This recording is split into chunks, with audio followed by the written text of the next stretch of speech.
Hello दोस्तों, मैं हूं आशीष कुमार, ट्रस्ट आईएएस से। क्या president of India, government of India के कहने पर कोई ऐसा ऑर्डर इशू कर सकते हैं जिसे पार्लियामेंट के लॉ को वो अपने ऑर्डर के थ्रू अमेंड कर दें?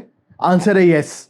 President of India regulation issue करके पार्लियामेंट के पास किए हुए लॉज को भी चेंज कर सकते हैं। For example, article 240 president of India को रेगुलेशन इशू करने की पावर देता है पर्टिकुलर यूनियन टेरिटरीज के कंटेक्स्ट में।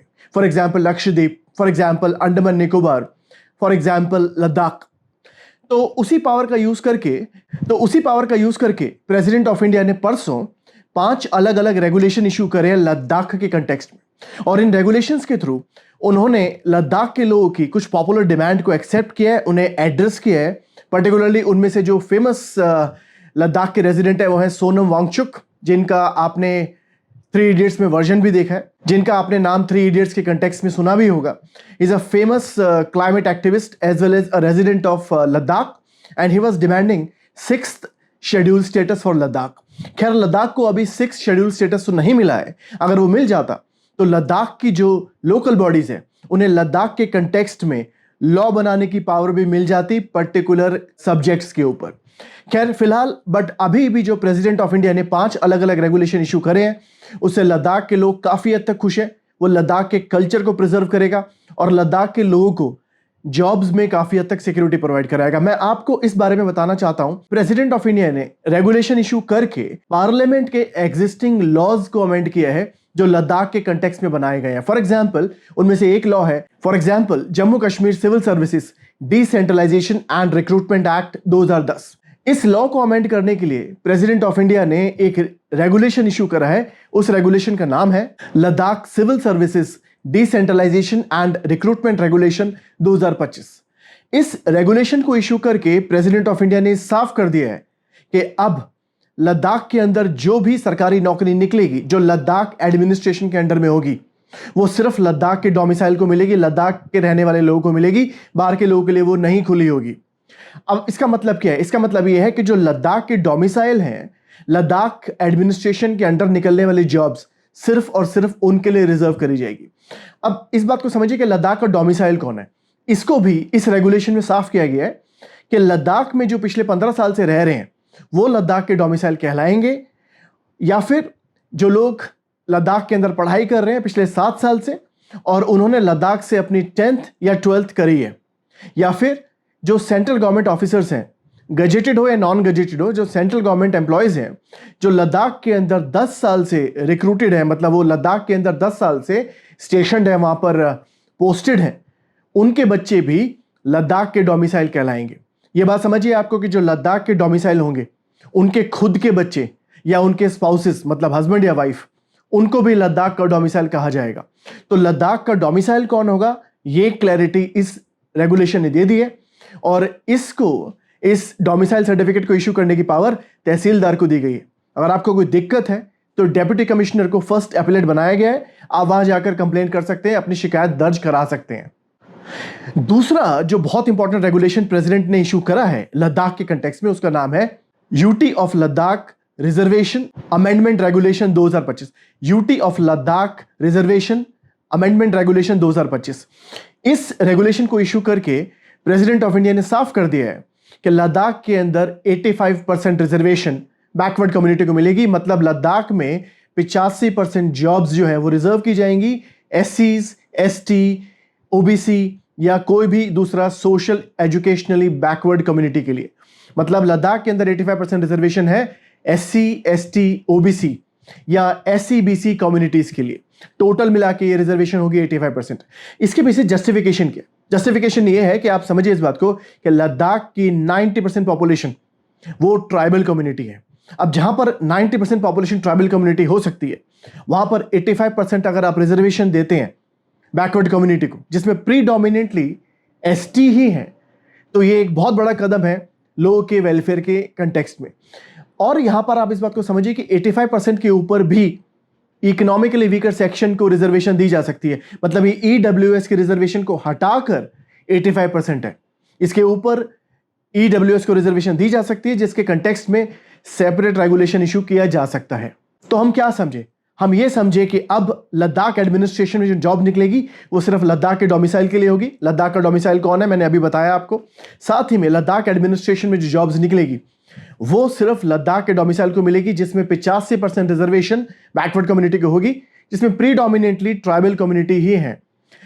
दूसरी बात, ये जो रिजर्वेशन है 85%, ये सिर्फ जॉब्स के अंदर नहीं है, ये एजुकेशनल इंस्टीट्यूशन में भी अप्लाई होगी। पहले जो लिमिट थी एजुकेशनल इंस्टीट्यूशन के कंटेक्स्ट में वो थी 50%। तो जो 50% तक रिजर्वेशन पहले फिक्स थी, क्योंकि आप जानते हैं इंदिरा साहनी कंटेक्स्ट में, इंदिरा साहनी केस के अंदर भी सुप्रीम कोर्ट ने बोला था कि बैकवर्ड कम्युनिटी को रिजर्वेशन 50% से ज्यादा नहीं दी जा सकती, मगर स्पेशल सिचुएशन में दी जा सकती है। ये वही स्पेशल सिचुएशन है जहां 85% रिजर्वेशन बैकवर्ड कम्युनिटी के लिए रिजर्व की गई है लद्दाख में। लोगों ने इस बात को काफी अप्रिशिएट किया है, मगर यह बात समझिए कि अभी भी लद्दाख के अंदर अगर आप जमीन खरीदना चाहते हैं, मतलब बाहर का कोई भी आदमी लद्दाख में जाके जमीन खरीदना चाहता है तो वो ऐसा कर सकता है। ये प्रोटेक्शन अभी लद्दाख को नहीं मिली है कि बाहर के लोग वहां जमीन नहीं खरीद सकते।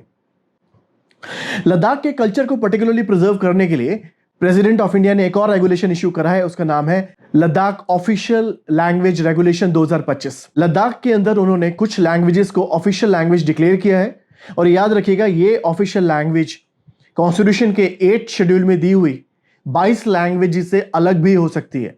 ऐसा कोई जरूरी नहीं है कि कॉन्स्टिट्यूशन में जो 8th शेड्यूल में 22 लैंग्वेजेस मेंशन्ड है वही ऑफिशियल लैंग्वेज बन सकती है। जैसे इस पर्टिकुलर रेगुलेशन में भी जिन कुछ लैंग्वेजेस ऐसी डिक्लेयर करी हैं जो कि ऑफिशियल हैं, जैसे इस पर्टिकुलर केस में भी प्रेसिडेंट ऑफ इंडिया ने लैंग्वेजेस, ऑफिशियल लैंग्वेजेस डिक्लेयर करी है लद्दाख के लिए जो 8th शेड्यूल में शामिल नहीं है। खैर, वो लैंग्वेजेस कौन सी है जो लद्दाख में अब ऑफिशियल लैंग्वेज मानी जाएगी? वो है इंग्लिश, हिंदी, उर्दू। साथ ही में वहां पर मेजॉरिटी जो लोग लैंग्वेज बोलते हैं वो है भोटी और पुर्गी। भोटी और पुर्गी वहां मेजॉरिटी लोग बोलते हैं, उनको भी वहां का ऑफिशियल लैंग्वेज डिक्लेयर किया गया है इस रेगुलेशन के थ्रू। तो अभी लद्दाख में कितनी ऑफिशियल लैंग्वेजेस हो गई हैं? इंग्लिश, हिंदी, उर्दू, भोटी, पुर्गी। साथ ही में इस रेगुलेशन में बोला गया है कि कुछ माइनर डायलेक्ट है, मतलब माइनॉरिटी, कुछ वहां पे ऐसी कम्युनिटी है जो खास डायलेक्ट यूज करती है, उनको प्रमोट करने का काम भी, वो जिम्मेवारी भी सरकार की है। उन माइनॉरिटी लैंग्वेजेस को भी डिक्लेयर किया गया है इस रेगुलेशन में कि आप इन्हें भी प्रमोट करें। इन लैंग्वेजेस का नाम है शीना, बाल्टी, लद्दाखी, ब्रॉक्सटेट। ये माइनॉरिटी कम्युनिटी वहां बोलती हैं। दोस्तों, वहां पर एक बहुत ही इंटरेस्टिंग बात और भी इस रेगुलेशन के थ्रू करी गई है। सरकार ने, मतलब प्रेसिडेंट ऑफ इंडिया ने एक और रेगुलेशन इशू करा है जिससे लद्दाख में प्राइमरीली 2 डिस्ट्रिक्ट हैं, आप जानते हैं, एक लेह है और एक कारगिल है। तो वहां के जो ऑटोनमस डिस्ट्रिक्ट हिल काउंसिल है, ऑटोनमस डिस्ट्रिक्ट हिल काउंसिल मतलब वहां के जो लोकल गवर्नमेंट का काम करते हैं, तो प्रेसिडेंट ऑफ इंडिया ने उन ऑटोनमस डिस्ट्रिक्ट हिल काउंसिल के अंदर भी 1/3 रिजर्वेशन विमेन के लिए कर दी है। जैसे आप जानती हैं कि लोकल बॉडीज के अंदर भी कॉन्स्टिट्यूशन के अंदर 1/3 सीट्स विमेन को रिजर्व्ड है। ऐसे ही लद्दाख के कंटेक्स्ट में भी रेगुलेशन के थ्रू 1/3 सीट विमेन के लिए रिजर्व करी गई है, मगर कहां पर?